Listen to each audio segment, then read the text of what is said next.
World cup T20 world cup में जीत दर्ज करने के बाद लगातार चैंपियंस की जो है हर तरफ सम्मान और भव्य स्वागत किया जा रहा है। आपको बता दें कि लगातार जैसे ही टीम इंडिया कल दिल्ली पहुंची, जब एयरपोर्ट पर पहले भव्य स्वागत किया गया, फिर होटल के बाहर भव्य स्वागत किया गया और फिर प्रधानमंत्री नरेंद्र मोदी से मुलाकात कर जो है पूरे अपने एक्सपीरियंस को शेयर किए टीम इंडिया के खिलाड़ी। उसके बाद मुंबई में उनका वानखेड़े स्टेडियम में भव्य स्वागत और विजय परेड निकाली गई। लेकिन अब इसके बाद महाराष्ट्र सरकार भी भारतीय टीम का सम्मान करना चाहती है, जिसके लिए विधान भवन में भारतीय टीम पहुंच गई है। आपको बता दें कि अभी विधान भवन में मानसून सत्र चल रहा है और इस दौरान भी जो है लगातार महाराष्ट्र की जो सरकार है, महायुति सरकार, वो भारतीय खिलाड़ियों का सम्मान करेगी। लेकिन इसके पहले विपक्ष लगातार अब जो है महायुति सरकार पर निशाना साध रहा है। यूँ कहें कि आग बबूला हो गया है, क्योंकि जो पोस्टर्स लगाए गए हैं, आपको बता दें कि सिंधे गुट के विधायक प्रताप सरनाईक द्वारा विधान भवन के बाहर पोस्टर लगाए गए हैं, जिस पर भारतीय खिलाड़ियों के पोस्टर नहीं लगाए गए हैं।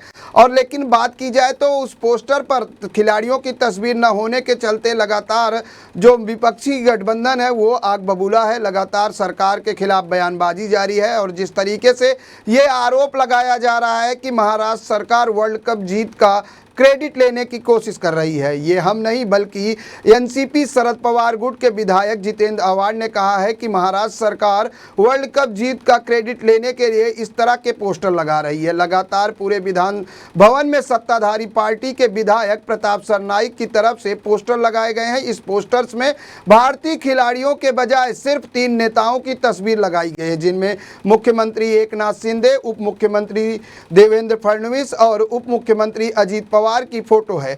हालांकि चैंपियंस की एक भी फोटो नहीं है, जिसको लेकर विपक्ष आग बबूला हो गया है। साथ ही सरकार का पर आरोप लगाया गया है कि सरकार क्रेडिट लेना चाहती है। इन पोस्टर के जरिए टीम इंडिया का अपमान किया गया है। विपक्ष ने सरकार से सवाल किए हैं कि स्वागत पोस्टर में खिलाड़ियों की फोटो क्यों नहीं लगाई गई। सबको पता है कि चुनाव करीब है, इसलिए श्रेय लेने की कोशिश की जा रही है। आपको बता दें कि विधान भवन में जिस तरीके से आज सम्मान है, समारोह रखा गया है। और अब इस पे बात करें तो आपको आइए सुनाते हैं कि इस पूरे मुद्दे को लेकर एनसीपी विधायक जितेंद्र आव्हाड का क्या कुछ कहना है। मला वाटतं प्रताप सरनाईकांना काय माहित जितेंद्र आव्हाड आजकाल का दिसायला लागले। 2007ची त्यांना स्टोरी पण माहित नाहीये। 2007ला जेव्हा वर्ल्ड कप जिंकला तेव्हा एवढं काही सोशल मीडिया अमुक तमुक काहीच नव्हतं। आम्हाला रात्री जिंकल्यानंतर 11:30-12 वाजता मी आणि आर पाटील ठाण्यात असताना फोन आला पवार साहेबांचा की आपल्याला त्यांचं स्वागत करायचंय। 2 मतप्रवाह होते की सकाळी 5:30-6ला कोण येणार। तर आर पाटील साहेबांचं म्हणणं पडलं की आपण 500 कार्यकर्ते प्रत्येकाला सांगू। त्याला मी विरोध केला, म्हटलं कार्यकर्ते एवढ्या सकाळी येणार नाही। तर मग ते म्हणाले तुझी आयडिया काय आहे। म्हटलं आपण एक जनरल प्रोसेशन काढूया आणि महानगरपालिकेच्या बसवरती आपण सगळे पोस्टर लावूया आणि त्या बसनी ह्या सगळ्यांना घेऊन जाऊया। आणि मला वाटतं की मुंबई ही क्रिकेटची पंढरी आहे, तुफान लोक जमा होतील आणि रस्त्यावरती तोबा गर्दी होईल, मिरवणूक यशस्वी होईल। ते सकाळी लँड झाल्यानंतर मला साहेबांनी विचारलं जितेंद्र काय तयारी आहे। म्हटलं अशी आहे। सगळे जमा होऊन बसमध्ये चढेस्तोर 7 वाजले होते, मिरवणूक सुरू झाली। पवार साहेबांची स्ट्रिक्ट ऑर्डर होती की जितेंद्र बस तुझ्या ताब्यात आहे, बसमध्ये कोणालाही येऊ द्यायचं नाही। आणि तेव्हा मी एमसीएचा मेंबर होतो आणि ती मिरवणूक एमसीएनी ऑर्गनाईज केलेली होती। अर्धवट माहिती असली ना की असे प्रकार घडतात। ती एमसीएने ऑर्गनाईज केलेली मिरवणूक होती। पोलिसांचा रूट फायनल करणं, पोलिसांशी संवाद ठेवणं, हे सगळं काम मी करत होतो। आणि बसमध्ये बसल्यानंतर सातत्याने माझ्याशी पवारसाहेब किंवा एमसीएचं कोणतरी बोलत होतं कुठे, कारण का अपेक्षा अशी होती की 3 तासात रूट कंप्लीट होईल, पण रूटला जवळजवळ 9 तास लागले। तोपर्यंत धोधो पाऊस सुरू झाला, पूर्ण मैदानात पाणी भरलं आणि लोकांची तोबा गर्दी। आता त्याच्यामध्ये माझं काय चुकलं आणि मी तुम्हाला पुढे बसमध्ये कधीच दिसणार नाही। तुम्हाला मी आत्ताही माझा एक फोटो दाखवतो, काल मला एकाने पाठवलाय। मी एका कोपऱ्यात मागे बसलेलो होतो आणि माझ्या बाजूला तेव्हा लहान होता रोहित शर्मा बसलेला होता। मी कधी असं ते ट्रॉफी बिफी उचलून बिचलून वेगळा फोटो बिटो काय कधी काढलेला नाही. एकदा बस इथली आल्यानंतर मी आतमध्ये पण गेलो नाही. त्या पवार साहेबांच्या वाक्याच्या पुढे जाण्याची आम्हाला सवयच नाही. आता हे पोस्टर लावलेत, आता कोणाचं स्वागत नेमकं करतात हेच कळत नाही. म्हणजे हे 3 काय कॅप्टन आहेत की काय वरचे, आणि प्रताप सरनाईक व्हाईस कॅप्टन आहेत की काय, कळत नाही काय याच्यातलं आम्हाला. हे उगाच कारण नसताना आमची नावं घ्यायची, आणि आमची नावं घेतल्याशिवाय झोप येत नाही की काय. आम्ही कधी नावही घेत नाही, यांचं स्वप्नात पण घेत नाही कधी यांचं नाव.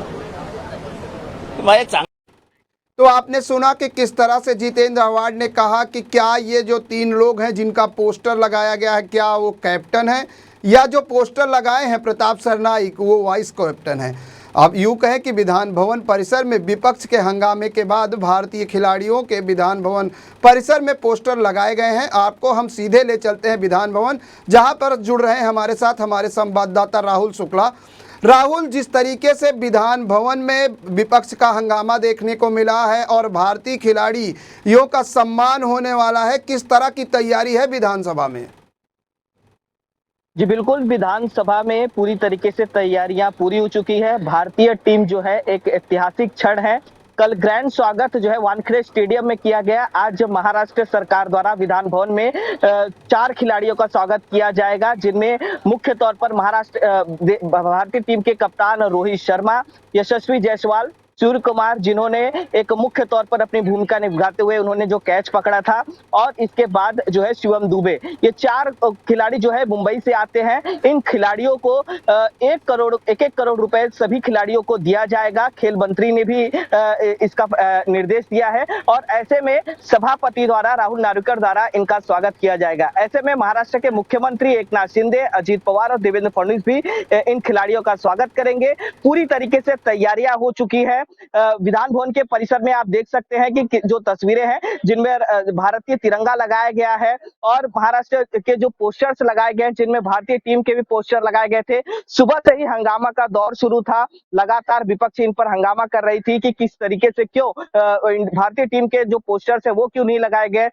विपक्ष ही हमला कर रही थी कि क्रेडिट लेने की कोशिश कर रही है सरकार. सिर्फ अपने ही महाराष्ट्र सरकार के जो मुख्य मंत्री हैं उनके ही पोस्टर्स लगाए जा रहे हैं. तो ऐसे में जो लोकसभा जो विधानसभा के चुनाव है उनमें क्रेडिट लेने की कोशिश कर रही थी. लेकिन इन सब हंगामे के बाद में कुछ ही समय पहले भारतीय कप्तान और पूरे टीम के जो पोस्टर्स है वो विधान परिसर में पूरे तरीके से लगाए गए हैं.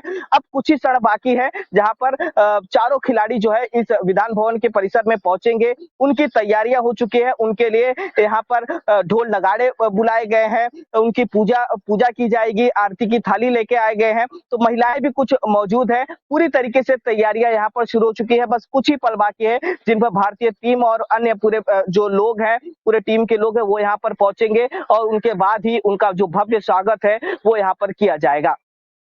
राहुल, जिस तरीके से आपने कहा कि पूजा की थाली आई है, ढोल नगाड़े आए हैं, और कल जब हमने देखा था कि वानखेड़े स्टेडियम में ग्रैंड सम्मान समारोह किया गया था, लेकिन आज जिस तरह से विधान भवन की बात करें तो यहाँ पर विपक्ष के हंगामे के बाद, जैसे आपने कहा कि पहले पोस्टर स्वागत के लगाए गए थे, लेकिन जब विपक्ष ने हंगामा किया, और जिस तरह से अभी हमने जितेंद्र आव्हाड को सुना, उन्होंने एक सवाल खड़े किए हैं कि ये पोस्टर में जो 3 लोग यानी मुख्यमंत्री और दोनों उप मुख्यमंत्री की तस्वीरें लगाई गई हैं, क्या ये लोग कैप्टन हैं टीम इंडिया के, या विधानसभा चुनाव के क्रेडिट लेने की कोशिश कर रहे हैं?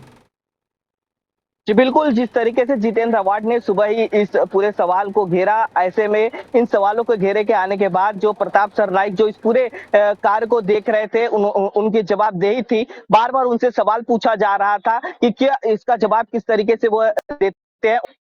साफ तौर पर कहा कि जो हम कुछ ही समय में इसे जल्द से जल्द यहाँ पर पोस्टर्स लगाएंगे. लोगों को अभी इतनी घाई नहीं करनी चाहिए.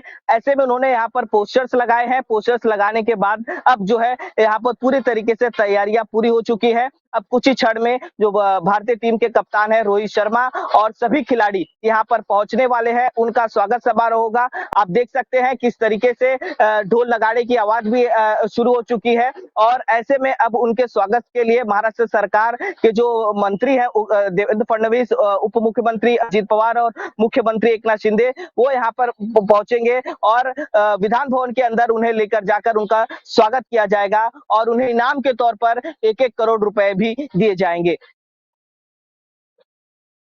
के खिलाड़ी हैं उनको 1-1 करोड़ का जो है इनाम सरकार दे रही है, उनको सम्मान करा रही है। लेकिन बाकी खिलाड़ियों की अगर बात करें, क्योंकि टीम इंडिया पूरी जो 11-12 प्लेयर थे उनके साथ जो है ये कप जीता गया है, उनकी मेहनत है।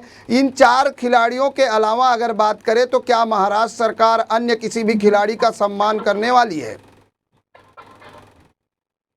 जी, जिस तरीके से बात करें कि महाराष्ट्र सरकार सभी लोगों का सम्मान कर रही है, स्वागत कर रही है। कल से उनका ग्रैंड सेरेमनी भी किया गया है। आपको बता दें ये जो 4 जो टीम के जो फील्डर्स हैं, खिलाड़ी हैं, ये मुंबई से आते हैं। मुंबई में लगातार उन्होंने क्रिकेट प्रैक्टिस की है, मुंबई में रहे हैं, तो महाराष्ट्र से और मुंबई से उनका खासा लगाव भी रहा है। तो ऐसे में 4 जो प्लेयर हैं उनको एक विजयी के तौर पर सरकार जो है उन्हें इनाम देना चाहती है और ऐसे ही देश भर में प्रधानमंत्री मोदी से जब मुलाकात किए, उन्होंने भी उनका स्वागत किया है। तो कहीं ना कहीं देश भी उनको इनाम देने की कोशिश करेगी। लेकिन जिस तरीके से इन 4 विशेष खिलाड़ियों की बात करें तो मुंबई और महाराष्ट्र से लगा होने के कारण इन्हें आज विधान भवन में बुलाया गया है और इनका स्वागत भी किया जाएगा और इन्हें इनाम भी दिया जाएगा। राहुल, ये तो विधान भवन की बात करें। राहुल, जब कल हमने देखा था शाम के समय जो है विजय परेड निकाली गई थी, उस दौरान लोगों की भीड़ यानी क्रिकेट प्रेमियों की जो भीड़ थी वो उमड़ पड़ी थी। इस दौरान कई लोग जो है घायल भी हो गए हैं, कई लोगों को अस्पताल में भर्ती कराया गया है, कई लोगों के सांस फूलने के भी मामले सामने आए हैं।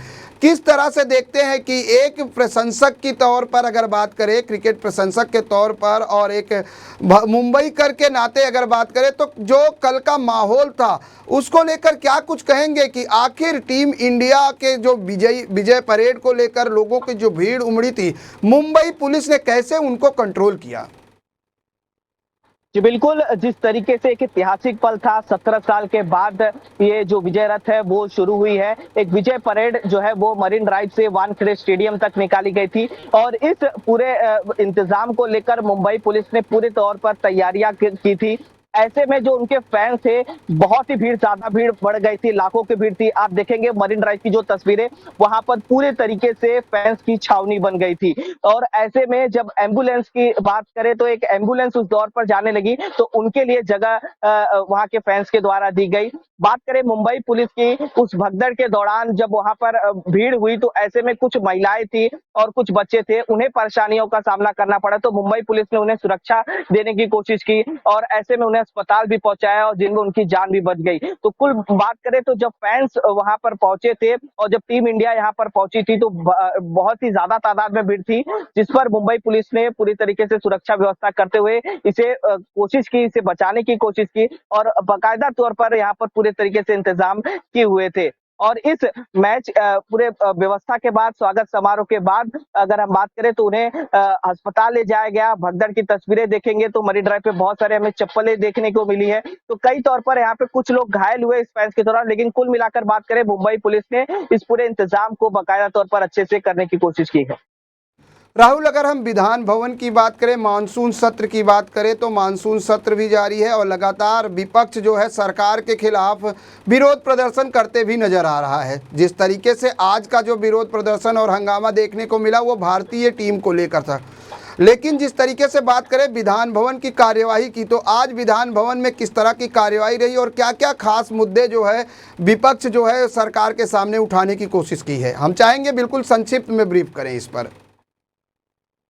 जी बिल्कुल, जिस तरीके से विधान भवन में जो है तस्वीरें लगातार विपक्ष इस पर चर्चा कर रही है कि महाराष्ट्र सरकार जो है सही तरीके से किसान को, महिलाओं को और अन्य तरीके की जो योजनाएं वो बताने की कोशिश कर रही है, लेकिन वो पूरी तरीके से इम्प्लीमेंट नहीं है। बात करें लाडली योजना की तो लाडली योजना पे जो 1,500 रुपए देने की वादे कर रही है, जिस पर सुप्रिया सुले ने साफ तौर पर कहा कि ये योजना जो है पूरी तरीके से सही तरीके से नहीं है, महिलाओं को उस तरीके का लाभ नहीं मिलेगा, वो बेनिफिट नहीं मिले, इसकी कोशिश करने की कोशिश कर रही है। इसके पहले भी कांग्रेस ने अच्छी अच्छी योजनाएं बनाई थी सरकार के लिए, उसके अनुसार यहाँ पर सरकार को काम करना चाहिए था। तो कई तौर पर महिलाओं के लिए जो योजना लाई गई है उस पर कहीं ना विपक्ष ने तंज कसने की कोशिश की है। बात करें किसानों की बेरोजगारियों के मुद्दे को लेकर भी विपक्ष लगातार हंगामा कर रही है, किसानों की आत्महत्याओं को लेकर भी विपक्ष लगातार हंगामा करती हुई नजर आ रही है। ऐसे में सरकार ने जो बजट बनाया था इन सभी लोगों को सभी तरीके से सुविधाएं देने की कोशिश करते हुए नजर आए हैं, लेकिन इन सब के बीच अगर बात करें आने वाले विधानसभा के चुनाव है और इस चुनाव में कहीं ना कहीं विपक्ष जो है लगातार हंगामा होती हुई नजर आ रही है और इन्हें गिरती हुई नजर आ रही है। बहुत बहुत धन्यवाद हमसे जुड़ने के लिए राहुल, और ऐसी तमाम खबरों के लिए आप विधान भवन में नज़र बनाए रखें कि किस तरह की गतिविधियां विपक्ष सरकार को घेरने के लिए करती है, इस पर आपकी पैनी नज़र होनी चाहिए। और जिस तरह से अब विपक्ष के हंगामे के बाद आखिरकार भारतीय खिलाड़ियों के पोस्टर विधान भवन के बाहर लगा दिए गए हैं और कुछ ही क्षणों में विधानसभा के जो अध्यक्ष हैं राहुल नार्वेकर वो खिलाड़ियों को सम्मानित करेंगे, बाकायदे उनको इनाम दिया जाएगा, क्योंकि ये ऐतिहासिक पल है। करीब 17 साल बाद टीम इंडिया के चैंपियंस ने एक बार फिर वर्ल्ड कप अपने नाम किया है और देश का नाम रोशन किया है। मेरे साथ बस इतना ही। अन्य ताज़ा तरीन खबरों के लिए देखते रहें इन 24 न्यूज़।